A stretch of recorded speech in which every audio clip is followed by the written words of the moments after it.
Hello friends, welcome back to Biospace. നമ്മൾ prokaryotic D N A packaging ആണ് നോക്കാൻ പോകുന്നത്. സോ അതിൽ ഫസ്റ്റ് തന്നെ ഒരു ക്വസ്റ്റൻ ആണ് കൊടുത്തിരിക്കുന്നത്. Length of E coli D N is 1.36 mm.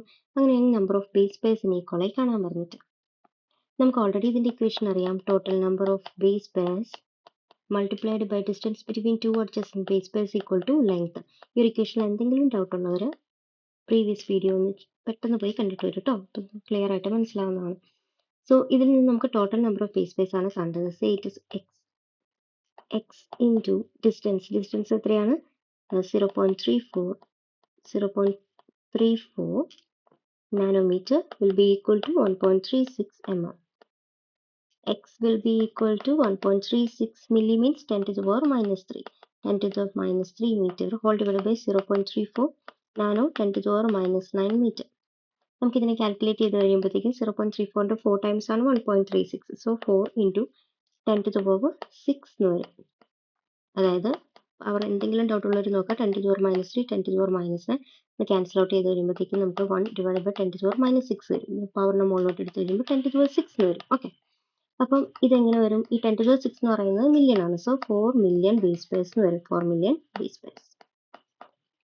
So the answer is 4 into 10 to the power 6. 4 into 10 to the power 6 base pairs. ഇനി നെക്സ്റ്റ് ഇതിനകത്ത് ഇമ്പോർട്ടൻ്റ് ആയിട്ട് പറയുന്നത് D N A is negatively charged and circled. Of course നമുക്കറിയാം D N A എന്ന് പറയുന്നത് polynucleotide ആണ്. ഒരു ന്യൂക്ലിയോടൈഡിന്റെ structure എന്താണ്? അതിൽ എന്താണുള്ളത്? ഒരു ഷുഗർ ഉണ്ടാവും, പെൻറ്റോസ് ഷുഗർ ഉണ്ടാവും, അതേപോലെ നൈട്രോജനസ് ബേസ് ഉണ്ടാവും, ഫോസ്ഫേറ്റ് ഗ്രൂപ്പ് ഉണ്ടാവും. ഫോസ്ഫേറ്റ് ഗ്രൂപ്പ് എന്ന് പറയുന്നത് PO4 മൈനസ് അല്ലേ? PO4 മൈനസ് ആണ്. അപ്പോൾ അതിൽ നെഗറ്റീവ് ചാർജ് ഉള്ളതുകൊണ്ട് ഡി എൻ എ എസ് എന്തായിരിക്കും? നെഗറ്റീവ്ലി ചാർജ്ഡ് ആയിരിക്കും. പിന്നെ നമുക്കറിയാം പ്രൊക്കാരിയോട്സിലും യൂക്കാരിയോട്സിലും നോക്കുകയാണെങ്കിൽ പ്രൊക്കാരിയോട്ടിക് ഡി എൻ എ സർക്കുലറും യൂക്കാരിയോട്ടിക് ഡി എൻ എ ലീനിയറുമാണ്. It is not enclosed in a membrane bound nucleus. അതായത് പ്രൊക്കാരിയോട്സിലെ ഒരു സ്പെഷ്യൽ ക്യാരക്ടർ എന്ന് പറയുന്നത് മെംബ്രെയിൻ ബൗണ്ട് ആയിട്ടുള്ള സ്ട്രക്ചേഴ്സ് ഒന്നുമില്ല, വെൽ ഡിഫൈൻഡ് ന്യൂക്ലിയസും ഇല്ല. ഇൻസ്റ്റഡ് ഡി എൻ എ എവിടെയായിരിക്കും കാണപ്പെടുക? അതിൻ്റെ സൈറ്റോപ്ലാസത്തിനുള്ളിൽ ന്യൂക്ലിയോയിഡ് എന്ന് പറയുന്ന ഒരു റീജിയൻ, അതായത് ന്യൂക്ലിയസ് ലൈക്ക് ആയിട്ടുള്ള റീജിയനെയാണ് ന്യൂക്ലിയോയിഡ് എന്ന് പറയുന്നത്. അങ്ങനെ ഒരു റീജിയൻ അല്ലെങ്കിൽ സൂപ്പർ കോയിൽഡ് ആയിട്ടായിരിക്കും കാണപ്പെടുക. അതിനെ ഇങ്ങനെ ടൈറ്റ് ആയിട്ട് ബൈൻഡ് ചെയ്ത് നിർത്തുന്ന ഇലക്ട്രോസ്റ്റാറ്റിക് ഫോഴ്സ് ആണ്. ഇലക്ട്രോസ്റ്റാറ്റിക് ഫോഴ്സ് എന്ന് പറയുമ്പോഴത്തേക്ക് അത് ഏതിനൊക്കെ ബിറ്റ്വീൻ ആയിരിക്കും? ഡി എൻ എ നമുക്കറിയാം നെഗറ്റീവ്ലി ചാർജ്ഡ് ആണ്.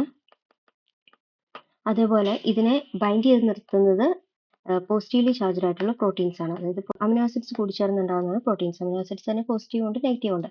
അതിൽ പോസിറ്റീവ് ചാർജ് ആയിട്ടുള്ള പ്രോട്ടീൻസും കൂടെ ബൈൻഡ് ചെയ്ത് അങ്ങനെ ഒരു ഇലക്ട്രോസ്റ്റാറ്റിക് ഫോഴ്സ് ഓഫ് അട്രാക്ഷൻ വഴിയാണ് ഇത് ബൈൻഡ് ചെയ്ത് നിർത്തിയിരിക്കുന്നത്. സോ ഇത്രയാണ് നമുക്ക് പ്രൊക്കാരിയോട്ടിക് ഡി എൻ എ പാക്കേജിങ്ങിൽ പഠിക്കാനുള്ളത്. Thank you so much. Video ഇഷ്ടമായെങ്കിൽ ലൈക്ക്, ഷെയർ, സബ്സ്ക്രൈബ്.